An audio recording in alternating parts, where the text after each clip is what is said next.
Generalidades del diodo rectificador. Aplicaciones del diodo rectificador. Bueno, la primera, rectificador. La segunda, multiplicador de tensión. La tercera, protección de descarga de inductores. La cuarta, circuito de carga. La quinta, recortador o limitador, entre otras. Rectificador. Una de las aplicaciones más importantes del diodo rectificador es rectificar.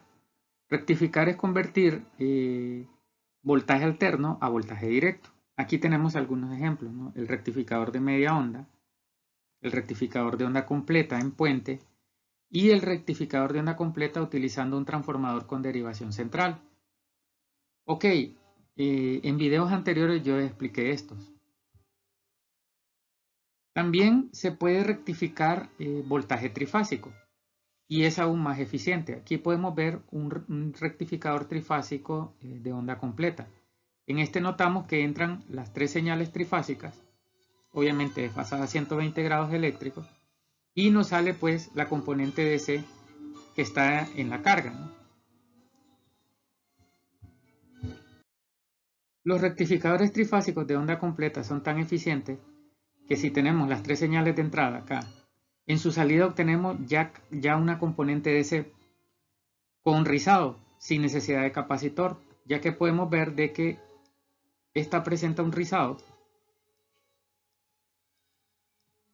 aún sin capacitor, debido a esa característica que tiene la señal trifásica de estar más estrechamente relacionada, solo separada a 120 grados eléctricos una señal de la otra. Mientras que en monofásico, cuando tú haces un puente, tienes una separación de 180 grados de desfase. Multiplicador de tensión. En la imagen podemos ver un doblador de tensión. Es el mismo circuito dibujado de dos formas diferentes.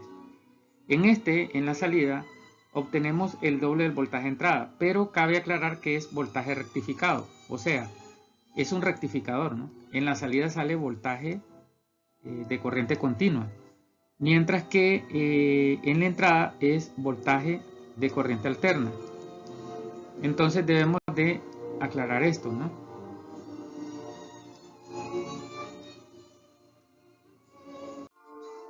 También se pueden crear multiplicadores de diferentes etapas, como podemos ver en la figura. El voltaje de salida es 4 veces el voltaje pico de entrada. O sea, si esta es mi señal de entrada, aquí obtengo 4 veces el voltaje pico, aclarando siempre el mismo punto, que el voltaje de salida es voltaje de seno. O sea, tiene positivo y negativo. O sea, entra voltaje AC y sale voltaje DC. Aquí podemos ver otra forma de dibujar el circuito para aprendérselo, ¿no? Protección de descarga de inductores.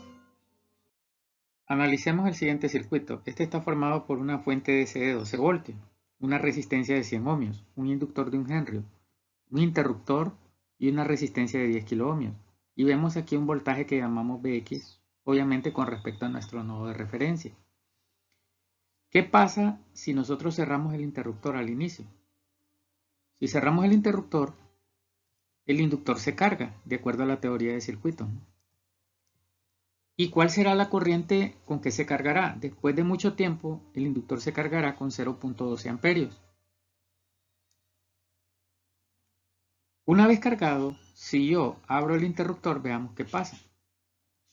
Inmediatamente hay un cambio de estado. Al haber un cambio de estado, esa corriente inicial en el nuevo estado fluirá a través de la resistencia de 10 kiloohmios, a través de la resistencia de 100 ohmios y a través de la fuente de 12 voltios. Y eso hará que el voltaje Vx sea, en ese momento, en el momento inicial del cambio de estado, la corriente inicial por la resistencia de carga, según la ley de Ohm, lo cual nos dará 1200 voltios. Alto, 1200 voltios. Esa es una tensión bien grande. Este fenómeno ocurre en los inductores en la realidad. Y eso produce que si este conmutador es un conmutador electrónico hecho con semiconductores, se dañe, ya que el voltaje de aislamiento es mucho menor a esto, 1200 voltios. Esto hará que después de varias veces de conmutar, este se dañe. Y es por eso que se agrega un diodo rectificador para eliminar esta circunstancia. Para evitar este problema, entonces agregamos un diodo en polarización inversa, de forma que no afecte en la carga del inductor, ya que el diodo está en polarización inversa para la componente DC. Entonces, si yo cierro el interruptor ahora, el inductor se carga.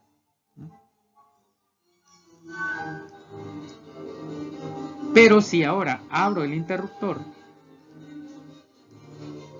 el inductor se descarga, pero se descargará solo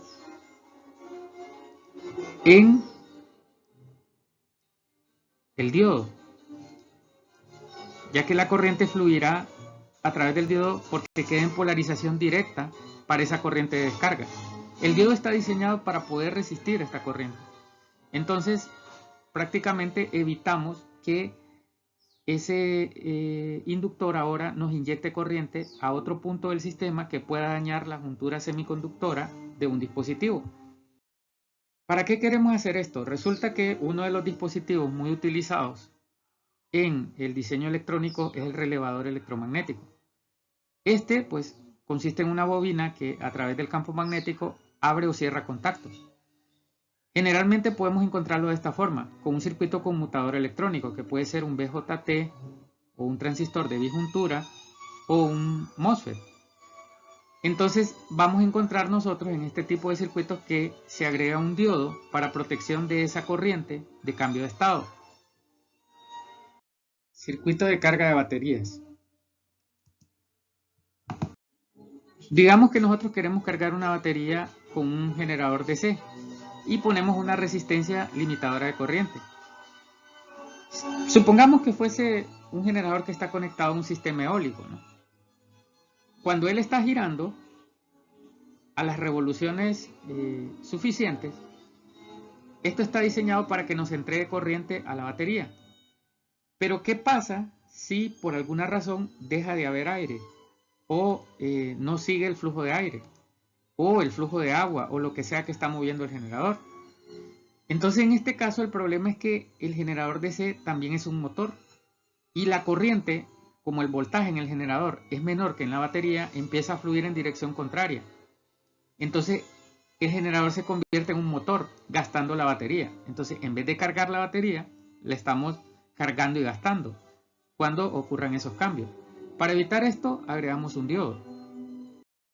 Acá podemos ver que agregando el diodo nos evitamos ese problema. Si hay aire y el voltaje del generador es mayor que el voltaje de la batería, en este fluirá corriente hacia la batería cargándolo. Pero ¿qué pasa si el aire desaparece? O el flujo de agua o lo que sea que está moviendo el generador.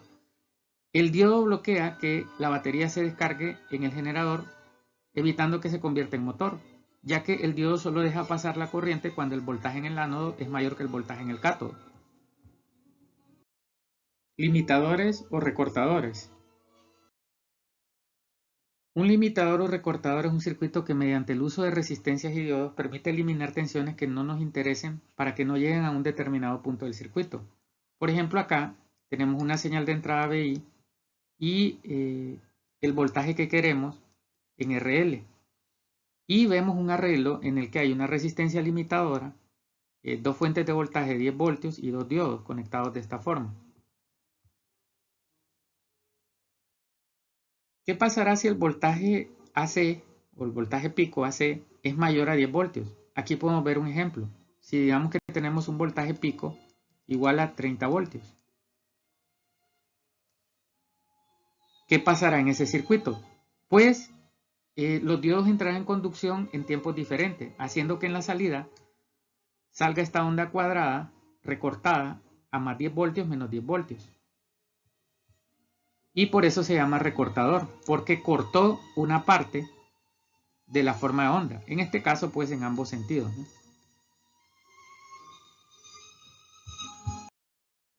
Encapsulados del diodo rectificador.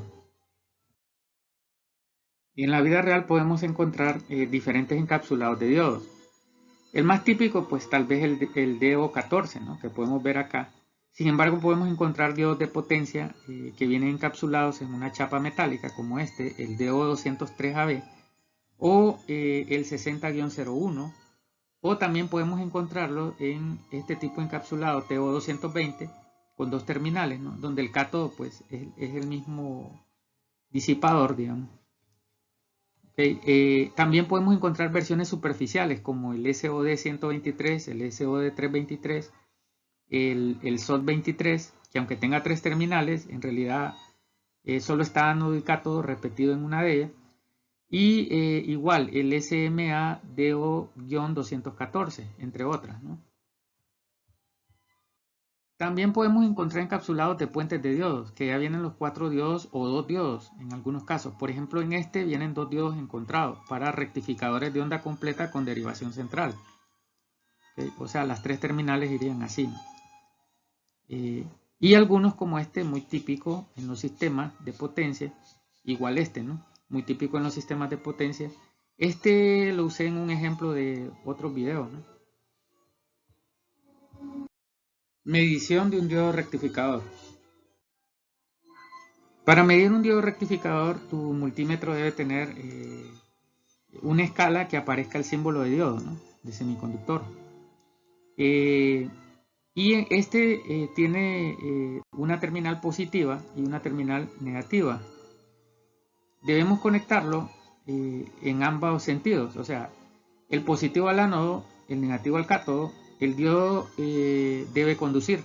Entonces me va a aparecer el voltaje de juntura, que debería ser 0.7. En la realidad no aparece 0.7 porque el voltaje de juntura del diodo a la corriente que se inyecta es menor. Va a andar por 0.60 y algo o 0.50 y algo, dependiendo del diodo. Y en polarización inversa, o sea, con el positivo hacia el cátodo y el negativo hacia el ánodo, el diodo no debe conducir corriente. Por lo tanto, me va a aparecer como un circuito abierto, ¿no? 0 OL o 0. Si el diodo está malo, generalmente te va a medir cortocircuito, o sea, hasta te va, si el tester tiene un indicador sonoro, te va a indicar un sonido que agudo, ¿no? Que el diodo esté en cortocircuito porque en ambas direcciones va a medir. O sea, en resumen, el diodo solo te va a medir en polarización directa. Algunos parámetros importantes. Existen muchos parámetros de un diodo. Sin embargo, yo diría que los dos más importantes son la corriente de polarización directa, o sea, cuánta corriente puede resistir el diodo en funcionamiento. Generalmente uno dimensiona el diodo a utilizar de forma que si la corriente de carga es un valor específico, le pongo un 20% más o hasta un 25% más al diodo de la corriente que me va a exigir la carga para no dañarlo, ¿no? En caso contrario, si yo pongo un diodo que resiste una corriente menor a la corriente que va a exigirme la carga, el diodo se va a dañar rápidamente. Otro parámetro importante que debemos buscar en la hoja de datos de un diodo, generalmente los diodos tienen un código alfanumérico que podemos buscarlos en hojas de datos. Una vez lo encontramos, nosotros podemos buscar el voltaje pico inverso. Este es importante porque nos dice el aislamiento que el diodo puede resistir en voltaje inverso, o sea, no es infinito, o sea, hay un voltaje al cual puede resistir. Por ejemplo, si voy a rectificar 120 voltios, yo sé que el voltaje pico es 169 porque es eso por raíz cuadrada de 2. Entonces, el diodo debe ser capaz de resistir mucho más. Generalmente, por ejemplo, para rectificación de 120 se usan diodos con 600 voltios inversos, o sea, hasta muchas veces el 100% más de lo que del aislamiento, aunque no es necesario. Para el diodo el máximo valor de voltaje inversa designado como PIB ocurre al valor pico de cada alternación negativa del voltaje de entrada, cuando el diodo está polarizado en inversa. Entonces, la capacidad del diodo deberá ser por lo menos 20% más alta que el PIB, ¿verdad? Gracias por su atención.